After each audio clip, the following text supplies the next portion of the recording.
No necesitamos un equipo muy especializado, el ultrasónico es carísimo. Imagínense ustedes lo que es usar un equipo de esos y botarlo a la basura cada vez. Si esto llegase a resultar, pues sería el más barato de todos los procedimientos que hasta ahora se han planteado como opciones o alternativas para tratar el reflujo endoscópicamente. ¿Qué estamos haciendo nosotros ahora?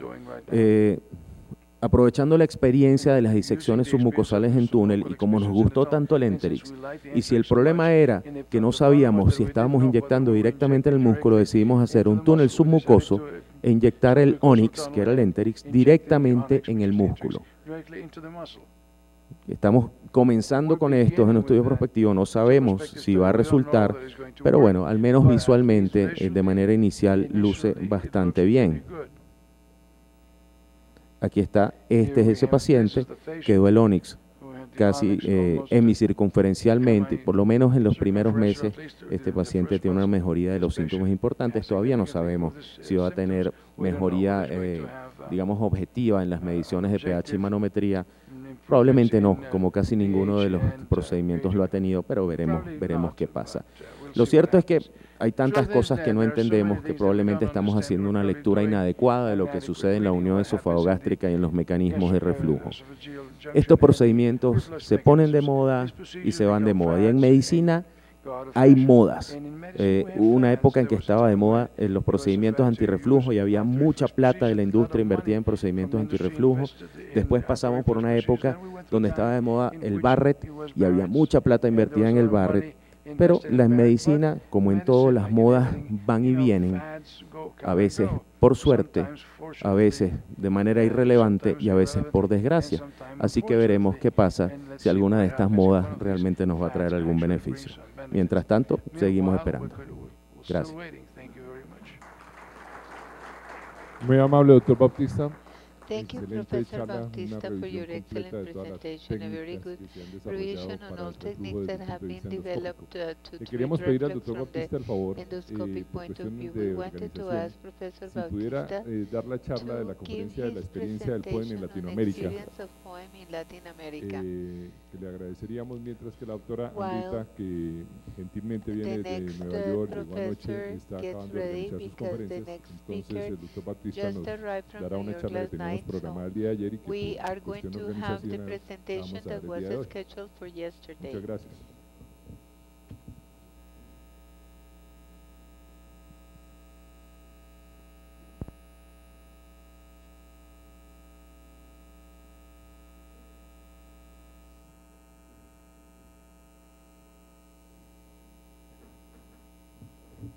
Listo. Bien, ¿qué estamos haciendo en Latinoamérica con POEM? El año pasado, en mayo, en junio, tuvimos la oportunidad de estar en el comité de NOSCAR. Se reunió un grupo para más o menos establecer qué se estaba haciendo en cada región del mundo con el POEM y nos tocó llevar la experiencia latinoamericana. Las primeras evidencias que se tienen de algún procedimiento endoscópico más allá de dilataciones para acalasia vienen de los años 80, donde un venezolano, el doctor Ortega, publicó en Gastrointestinal Endoscopy una miotomía endoscópica con un esfinterotomo de aguja modificado, por supuesto sin túnel, bastante peligroso a nuestro juicio, donde con el esfinterotomo de aguja, digamos abierto, retiraba el endoscopio y mientras tanto hacía un corte en la unión esofagogástrica. Los resultados fueron razonablemente buenos, pero nunca se lograron reproducir, sobre todo el grupo de Brasil intentó reproducirlo, pero nunca se pudo. Después, como saben, en el 2007, Jay Parricha publicó un estudio experimental de lo que él llamó el tercer espacio para el endoscopista. Y realmente Parricha es el genio de esto, o sea, abrió una cantidad de posibilidades tremendas y lo que se ha desarrollado desde ese momento es increíble y me imagino que va a seguir. Luego, como todos ustedes saben, el doctor Inaboe publicó en DDW, presentó los primeros 17 casos ya con el nombre POEM. Hasta ese momento no se llamaba POEM. Este es nuestro primer caso. Miren la fecha. Marzo del 2008. El gobierno de mi país diría que esto es un montaje. No es. Marzo del 2008. Nosotros nos basamos en lo que hizo Paz Richa. Nosotros no sabíamos que el doctor Inoue lo estaba haciendo. De hecho, quien se dio cuenta de que esto fue unos meses antes que Inoue fue el doctor Sakai. Nosotros no nos habíamos dado cuenta. Él se percató cuando hizo su presentación en el Panamericano este año. ¿Qué hicimos nosotros en ese momento? Bueno, cortamos con un esfinterotomo de aguja, hicimos un túnel con una pinza, no lo hicimos con bisturí. No teníamos ni idea si tenemos que hacerlo posterior o anterior, llegamos hasta la unión esófago-gástrica y bueno, y ahí hicimos una miotomía, pero con una pinza caliente, ni siquiera teníamos un Cuba Grasper. Tomábamos la fibra y lo conectábamos a un herbe en Endocott e íbamos cortando las fibras circulares. Fíjense ustedes al fondo las fibras longitudinales, aquí, y aquí cortando casi que fibra por fibra. Por supuesto duramos como 4 horas, fue terrible, hizo enfisema subcutáneo, afortunadamente no hizo ninguna otra cosa y era con aire, por supuesto. Pero el primer caso entonces que hicimos fue en marzo del 2008. Crecimos muy lentamente, no es una patología frecuente en nuestro medio. Y desde entonces nosotros mantenemos algunas diferencias en la técnica respecto a lo que se hace en la mayoría de los sitios. Por ejemplo, hacemos una incisión transversal u oblicua, es decir, no hacemos una incisión longitudinal, porque alguna vez cuando hicimos la incisión para hacer el túnel longitudinal, cuando avanzamos el endoscopio se abría hasta abajo. Entonces ya no había un túnel, ya había una autopista. De manera que ya el sentido de tener tejido para proteger de una perforación no existía, así que nosotros seguimos haciendo un corte oblicuo transversal. Es más difícil de cerrar, pero nos parece que es más seguro. Seguimos haciendo el túnel con disección Roma, con una pinza Radial Joe Ford de Boston Scientific, lo hacemos por divulsión como lo hace un cirujano y utilizamos dos tipos de cap que ahora les voy a enseñar. Y no hacemos la miotomía de proximal a distal, la hacemos de distal a proximal. Primero vamos por debajo del cardia y después subimos. Queremos hacer la parte que nos parece más difícil primero. Aquí van a ver la incisión, que es el primer cambio o la primera cosa distinta que nosotros hacemos. Fíjense, esta vez un esfinterotomo de aguja, esto es 2012, y hacemos una incisión transversal, que de nuevo nos va a permitir que cuando estemos avanzando en el túnel no se abra la mucosa. Después, la disección la hacemos con esta pinza. La apoyamos en ese tejido conectivo y vamos abriendo como divulsionando, como hace un cirujano. La otra cosa, utilizamos este cap transparente, largo, rígido para hacer el túnel, no para cortar. Fíjense ustedes lo fácil que se avanza. De hecho, yo creo que hoy en día perdemos, lo más rápido es hacer el túnel. Tardamos más en cerrar la brecha que en hacer el túnel. Vamos apoyando la pinza y este tejido, si el esófago está razonablemente sano, se abre muy bien. Y vamos haciendo movimientos de torque con el cap, que es el cap rígido, básicamente el mismo cap que llevan los ligadores de varice, y el avance del túnel es muy rápido, bastante seguro. Solo apoyar la pinza, abrir la pinza, no un gran apoyo, y vamos avanzando de una manera, digamos, bastante sencilla. Si sangra, sacamos un coagrasper y coagulamos el vaso, pero la verdad es que no hemos tenido mayores problemas con sangrado en estos pacientes. ¿Cómo sabemos hasta dónde llegamos? Como nosotros hacemos la miotomía posterior en hora 5, no la hacemos anterior. Cuando llegamos a la unión esófago-gástrica hay como un desfiladero, como si fuésemos a caer. Ahí ya sabemos que estamos en el cardia. Y la otra marca es que las fibras cambian de dirección. Si recuerdan los dibujos del Netter, las fibras musculares que están transversales en el tercio distal del esófago, cuando comienza el fundus se hacen oblicuas, que son estas. De manera que esas son las dos cosas que utilizamos para saber que hemos llegado hasta el sitio. Antes hacíamos la miotomía, como les decía, con un coagrasper o con una pinza caliente. Hoy nos gusta más el IT knife, pero la verdad es que podemos hacerlo con cualquier cuchillo que tenemos. De hecho, de vez en cuando lo cambiamos. Hay gente que prefiere mucho el TT Knife, el doctor Sakai prefiere el TT Knife, Michelle Cajale prefiere el TT Knife. Como nosotros lo hacemos de distal a proximal, nos gusta mucho el IT Knife. A veces hacemos varias pasadas, fíjense que allá iban quedando algunas fibras circulares, pero volvemos a ir por esas fibras circulares que quedan. Al fondo se ve las fibras longitudinales, el músculo longitudinal se ve bastante bien. Y como tenemos la ventaja de que en general en las acalasias idiopáticas el músculo es muy grueso, de hecho es más grueso que en el cerdo. Es más difícil hacer un POEM en el modelo biológico que en el humano. El músculo es mucho más grueso en el humano. De manera que esta es la otra modificación que nosotros hacemos de este lado. Para este momento, de los grupos que más llevan POEM en Latinoamérica, el grupo de Hospital Das Clínicas lleva alrededor de 40 pacientes.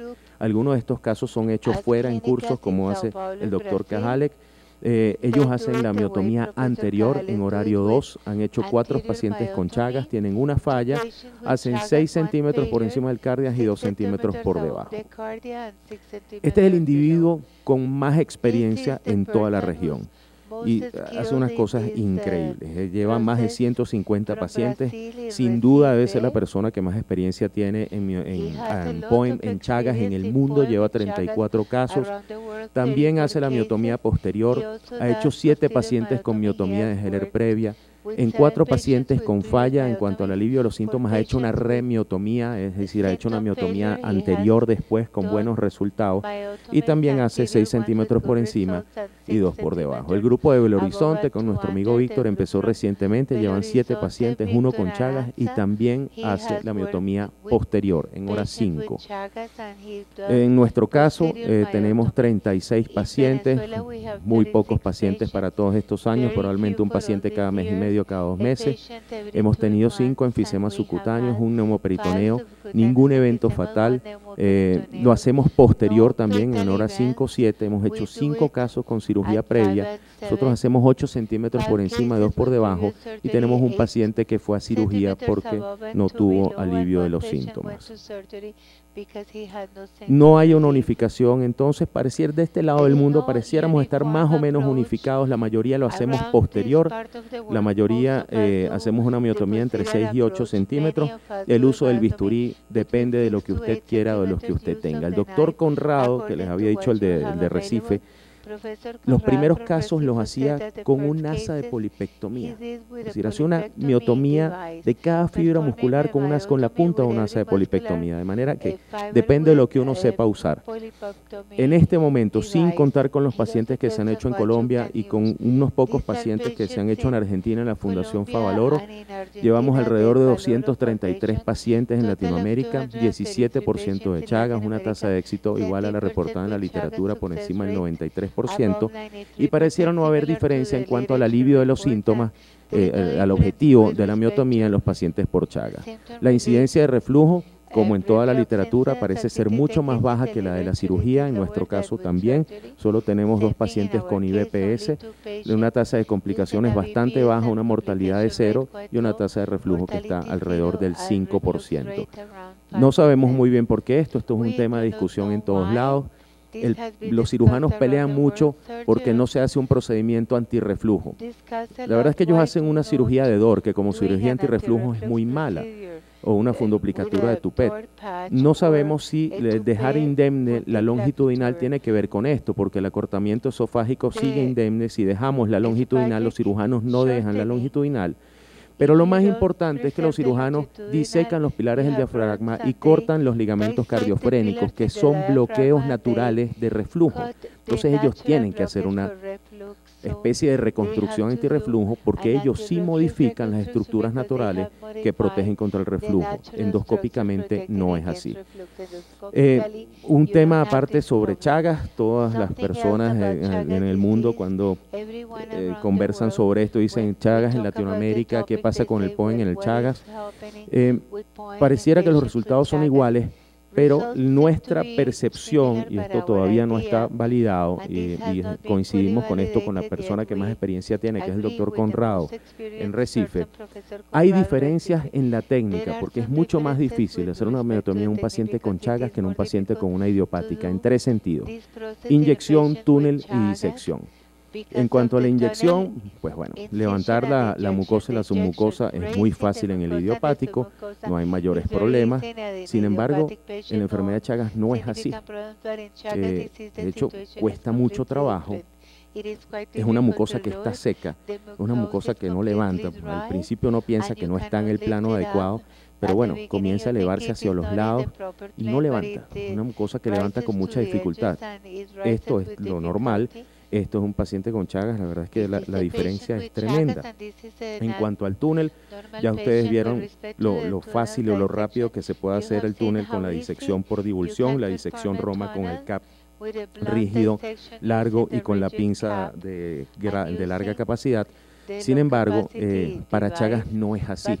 Esa especie de tejido conectivo que está entre la submucosa y el músculo que se abre tan fácil en el idiopático, fíjense ustedes la diferencia del efecto de divulsionar con la pinza entre esto y esto. Entonces es muy difícil de hacer el túnel. De hecho, en este caso decidimos hacer el túnel con corriente, con un bisturí. Sangra más que en el paciente con una acalasia idiopática. Entonces, se intentó hacer muchas veces y no hubo manera de hacerlo con la pinza. Y la tercera diferencia es el grosor del músculo. El músculo del paciente con acalasia idiopática es un músculo robusto, muy grueso, que uno tiene que cortar, digamos, varias veces cuando utiliza la IT knife, porque quedan muchas fibras musculares y a veces uno se sorprende que no ha cortado, pasa unos cortes y todavía queda músculo. En cambio, en Chagas es un músculo delgado, fibroso, adherido, difícil de despegar, difícil de disecar, uno no sabe exactamente dónde está cortando. Decidimos volver a lo original, a lo que decíamos al principio, y cortarlo con corriente de corte en el endocot con el coagrasper. Y sin embargo no quedamos totalmente satisfechos. Afortunadamente estos pacientes van bien desde el punto de vista sintomático, pero el procedimiento es mucho más difícil que en una acalasia idiopática. ¿Por qué es esto? En el Chagas no están afectados solamente el plexo inhibitorio, sino también el excitatorio, perdón, no solo el excitatorio, sino también el inhibitorio. Y hay una inflamación de toda la pared, no solo del músculo, sino también de la submucosa, de la muscular de la mucosa. Y esta inflamación crónica a largo plazo de toda la pared hace que ocurra una fibrosis y el músculo se adelgaza. Toda la pared se adelgaza, desde la mucosa hasta la muscular. Y esto pareciera tener que ver con el mayor grado de dificultad en el Chagas. Bueno, esto es lo que estamos haciendo en Latinoamérica. Definitivamente pareciera que el POEM llegó para quedarse. Faltan algunos años para tener los resultados a largo plazo y poderlo comparar verdaderamente con una miotomía de Heller, pero pensamos que este es el camino y hacia allá vamos. Gracias. Bueno, muchas gracias, Alberto. De verdad que han sido dos conferencias muy ilustrativas de ambos temas. Y a continuación tenemos al profesor Fauze Maluf. Fauze es endoscopista intervencional, pionero en ultrasonido endoscópico en América Latina.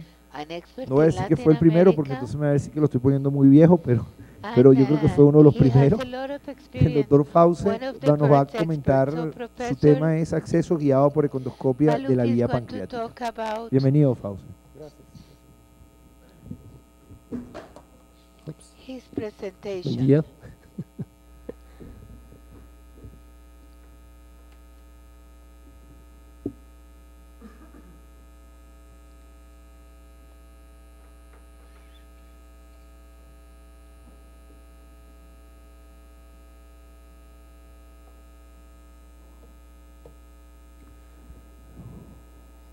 Gracias por la presentación, Leonardo. Es un placer estar con ustedes hoy.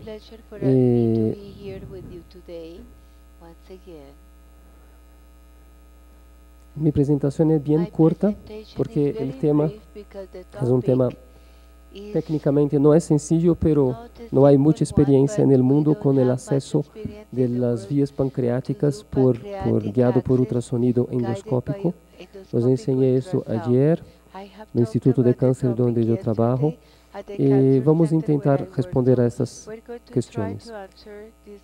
Básicamente hay dos escenarios clínicos para un acceso ecoguiado de la vía pancreática. El enfermo que tiene pancreatitis crónica y que se quiere hacer un acceso a la vía pancreática, normalmente se hace por IRCP, por CPRE, y cuando hay falla, o sea, cuando no se logra por vía papilar, entonces se puede utilizar el acceso ecoguiado. Y la segunda situación es cuando el enfermo fue operado, por ejemplo, una cirugía de Whipple, una resección de la cabeza del páncreas, y desarrolla una estenosis de la anastomosis pancreático-jejunal.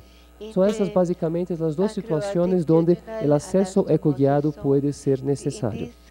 Y diferentemente del acceso ecoguiado de la vía biliar, el acceso de la vía pancreática no tiene la opción de opción percutánea. O sea, cuando nosotros hablamos del acceso ecoguiado de la vía biliar, siempre hablamos que debemos comparar nuestros resultados con los radiólogos que hacen el acceso por vía percutánea de la vía biliar. Pero en páncreas eso no ocurre porque los radiólogos no tienen esa opción, la opción de acceder a la vía pancreática. Entonces, la opción o es endoscópica o es guiada por ultrasonido endoscópico o entonces es quirúrgica. No existe la opción de radiólogo. Entonces, aquí están los dos escenarios clínicos de que yo hablaba. Una es la pancreatitis crónica, un enfermo que tiene una dilatación muy importante del conducto pancreático, con o sin cálculos, y hay una estenosis muy importante del conducto pancreático en la cabeza del páncreas. Si hay indicación de tratamiento endoscópico, la primera opción es por vía transduodenal, por vía transpapilar. Si no logramos por vía transpapilar, la opción entonces es acceder por vía ecoguiada. En la segunda situación, el enfermo que fue resecado recibió una duodenopancreatectomía y tiene una estenosis de la anastomose pancreato-jejunal, entonces la opción es acceder al conducto pancreato por el estómago por vía ecoguiada. Son los dos escenarios clínicos donde nosotros podemos ayudar.